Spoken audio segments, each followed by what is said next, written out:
कन्नौज से सांसद चुने जाने के बाद अखिलेश यादव ने करहल सीट से इस्तीफा देने का ऐलान कर दिया है। अखिलेश यादव ने यूपी में समाजवादी पार्टी ने ज्यादा सीटें ली हैं तो हमारी जिम्मेदारी भी बढ़ गई है, ये उन्होंने कहा। इसलिए संसद में हम जनता के मुद्दों को उठाएंगे।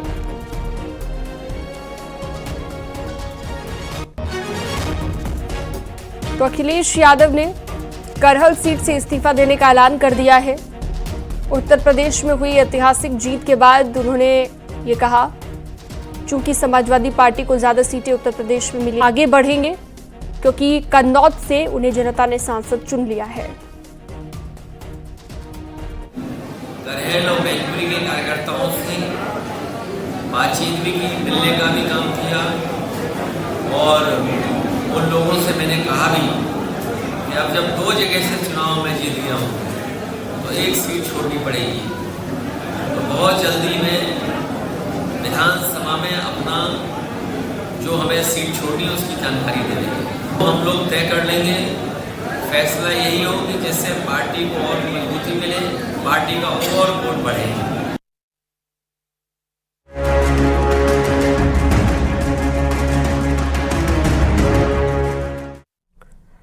आज योगी कैबिनेट की बैठक हुई जिसमें 41 प्रस्तावों पर मुहर लगी है। कई विकास परियोजनाओं पर कैबिनेट की मुहर लगी है। कैबिनेट में 26 पेयजल परियोजनाओं को मंजूरी मिली है।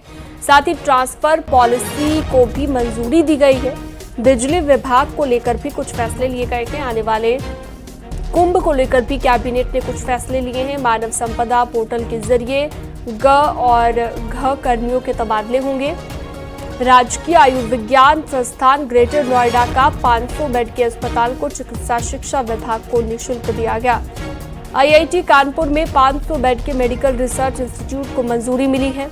लखीमपुर में हवाई पट्टी के विस्तार को मंजूरी। 3 गांवों की 655 एकड़ जमीन अधिग्रहण की जाएगी। रिटायर होने वाले राज्य कर्मचारियों को वेतन वृद्धि का लाभ भी मिलेगा। जो कुंभ आ रहा है वो पिछले कुंभ की अपेक्षा थोड़ा व्यापक व्यवस्थाएं होंगी, ज्यादा लोगों के आने की भी संभावना है। आपकी जानकारी के लिए उसकी पूर्व भूमिका में बता दूं कि इस बार 19 की अपेक्षा 2025 में हम लोग मेले का क्षेत्रफल भी बढ़ा रहे हैं। पहले 3200 हेक्टेयर था 2019 में, इस बार 4000 हेक्टेयर हम लोग कर रहे हैं। आने वाले संस्थाओं की संख्या के मद्देनजर हम लोग अन्य भी बहुत सारे उसमें वृद्धि कर रहे हैं। जैसे सेक्टरों की संख्या पहले 20 थी, उसको 25 की जा रही है। घाटों की लंबाई 8 किलोमीटर थी, उसको 12 किलोमीटर की जा रही है। कल्पवासियों की संख्या में वृद्धि होने की संभावना है। जो लोग वहां रहते हैं महीना 1.5 महीना, उनकी बात कर रहा हूं। 25 लाख पिछली बार थी, इस बार 40 लाख अनुमानित है।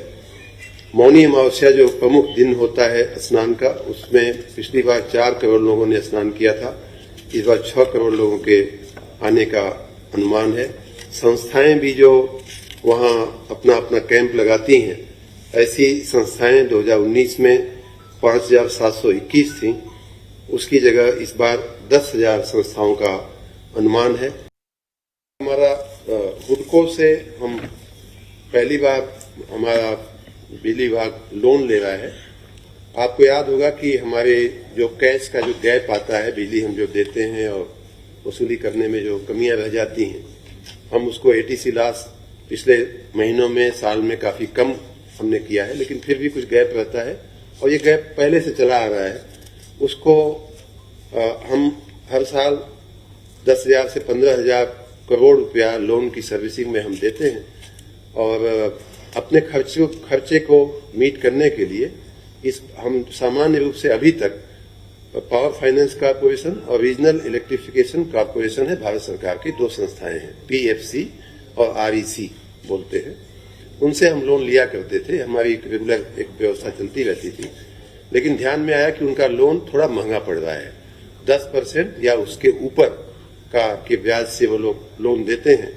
तो हम लोगों ने ये निर्णय लिया कि अगर सस्ता कहीं मार्केट में मिलता है तो उसे क्यों न तलाशा जाए।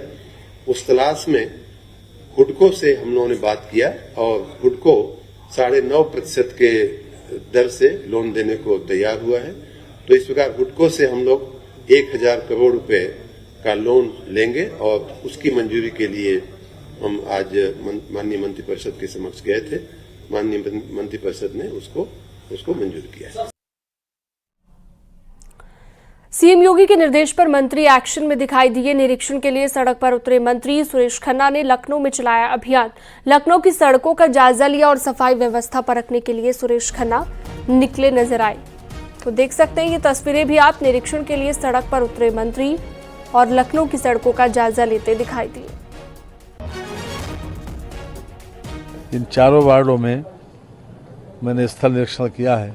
इसमें खास तौर से जो नाली की सफाई का विषय है उसमें बहुत निराशाजनक है।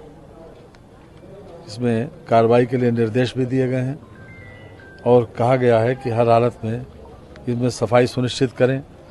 कहीं कहीं पर सिविल वर्क होना है और ख़ास तौर से जहां पर लोगों ने अवरोध उत्पन्न किया है या स्थायी या अस्थायी, जहां ड्रेनेज सिस्टम प्रभावित होता है, तो ऐसे तमाम अवरोधों को हटाने के विषय में सोचने की आवश्यकता है।